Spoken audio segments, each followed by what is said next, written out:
주의 손이 붙드시네 흔들리는 우리의 삶을 주의 손이 고치시네 상한 우리의 마음을. 아멘. 하나님 말씀 사도행전 14장 1절부터 7절까지의 말씀입니다. 초대교회 사도들의 삶, 복음의 역사를 보면 하나님의 놀라운 구원의 역사, 성령의 능력이 있지만 그리고 그들을 움직이게 하는 것은 핍박이었다는 것입니다. 때로는 죽음이었고 고난이었고 환난이었습니다. 하나님의 역사와 함께 그들의 삶에 떠나지 않는 고난 때문에 옮겨가야 되고 떠나가야 되고 피해야 되는 상황들이 반복됩니다.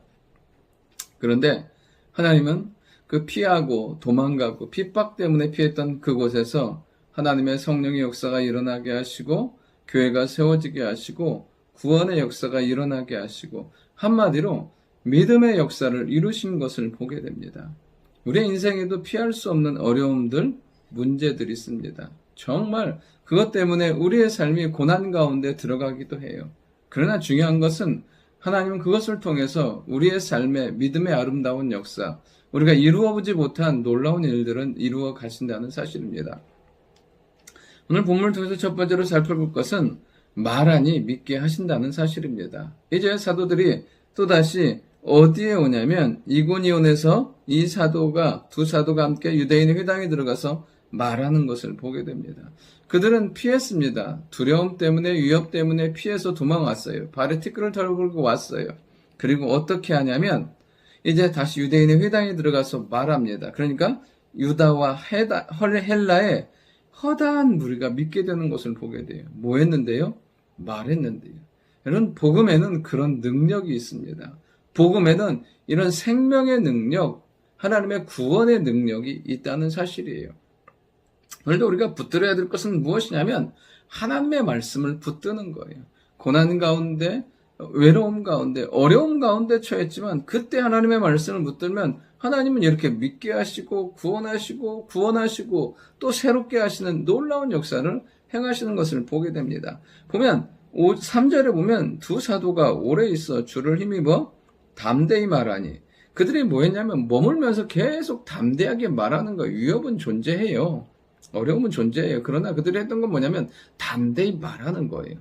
그들 안에 위축됨이나 작아짐이 없이 담대히 말하는 겁니다. 우리의 삶의 태도도 하나님을 신뢰한다면 담대히 살아가는 거예요. 말씀을 의지해서 담대히 나아가는 거죠. 그때 어떻게 하냐면 주께서 그들의 손으로 표적과 기사를 행하여 주사 자기 은혜의 말씀을 증언하시니 여기 보면 그들이 이렇게 담대히 말씀하니까 주께서 역사하시는 거예요. 그들의 손으로 표적과 기사를 행하게 하시고 은혜의 말씀을 증거하게 하시는 것을 보게 돼요.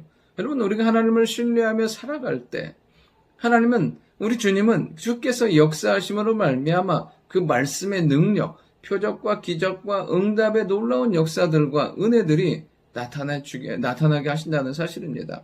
오늘도 우리 안에 이 하나님의 말씀을 신뢰하고 살아가는 우리가 될 수 있기를 원해요.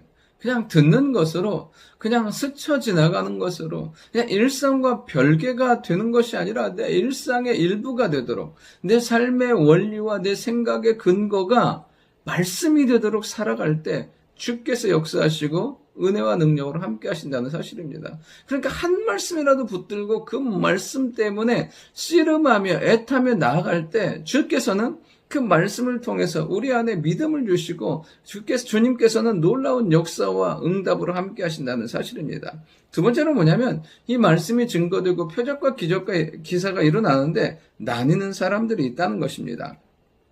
이렇게 유대인의 회당에서 말씀을 전하니까 2절에 보면 순종하지 않은 유대인들이 이방인들의 마음을 선동하여 형제들에게 악감을 품게 합니다. 분명히 은혜와 생명의 복음을 증거했어요. 그런데 어떻게 하냐면 믿지 아니하는, 순종하지 아니하는 유대인들이 이방인들의 마음을 이간질하고 선동합니다. 여러분, 정말 어리석은 것은 사람의 말 때문에 마음이 이렇게 선동되고 그 말의 흐름에 따라가는 거예요. 하나님의 말씀이 아닌 사람의 말에 요동치는 인생은 여러분 소망이 없는 인생인 거예요. 여러분들, 우리 안에 끊임없이 들려오는 사람의 말들이 있어요. 고통의 말들, 분노의 말들, 우리를 책망하고 질책하고 낮추는 말들이 있다는 거예요. 그럼 그때 우리가 해야 될 건 뭐냐면 요동치지 않고 하나님의 말씀을 붙들고 흔들리지 않는 거죠. 여기서 보면 많은 이방인들이 마음이 성동되어 버려요. 그리고 형제들에게 악감을 품게 돼요. 그러니까 4절에 보면 그 시내에 무리가 나뉘어 유대인을 따르는 자도 있고 사도를 따르는 자도 있더라. 여기서 보면 둘 나눠요. 그 비방하는 유대인들을 따르는 사람들도 있지만 동시에 변함없이 하나님의 말씀을 신뢰함으로 사도들을 따르는 자들이 있다는 거예요. 여러분, 이 결정이 작은 것 같지만 어떻게 변합니까?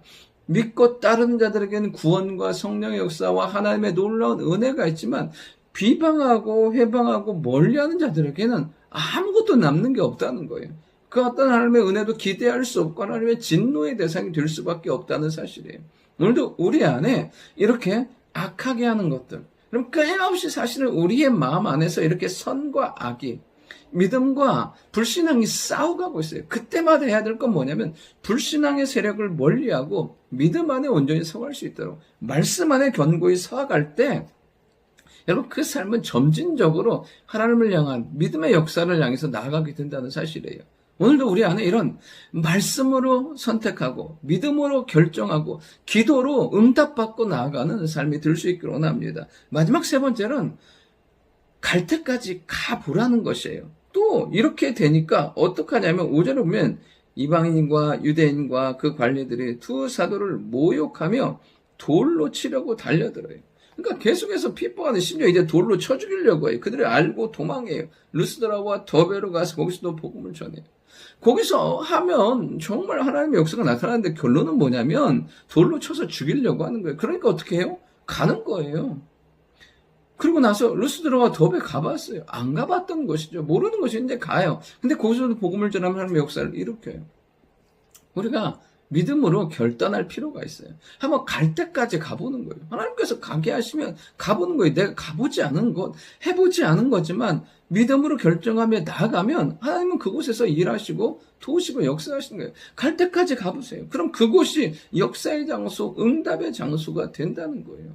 그냥 그곳에서 끝났다고 우리의 삶의 결론을 내리는 것이 아니라 믿음으로 다시 일어나서 하나님과 주와 말씀과 성령의 인도 따라 갈 때 이런 우리의 인생과 삶이 하나님의 아름다운 역사와 응답으로 가득 차게 될 줄 믿습니다. 좋으신 아버지 하나님, 말씀에 능력이 있는 줄 믿습니다. 그 말씀 안에 살아가는 저희들 되게 하시고 온전히 말씀과 믿음을 택하는 저희들 되게 도와주시고 무엇보다 하나님의 인도 따라 갈 때까지 가는, 하나님의 인도하시는 곳까지 어느 곳이든지 가서 그곳에서도 하나님의 살아계신과 역사하심을 경험하는 우리가 되게 인도하여 주옵소서. 후회함, 절망, 아픔을 남기는 것이 아니라 믿음과 사랑과 하나님이 주시는 놀라운 축복을 남기는 귀한 삶 살 수 있도록 인도하여 주옵소서. 감사드리며 살아계신 예수님의 이름으로 기도드립니다. 아멘.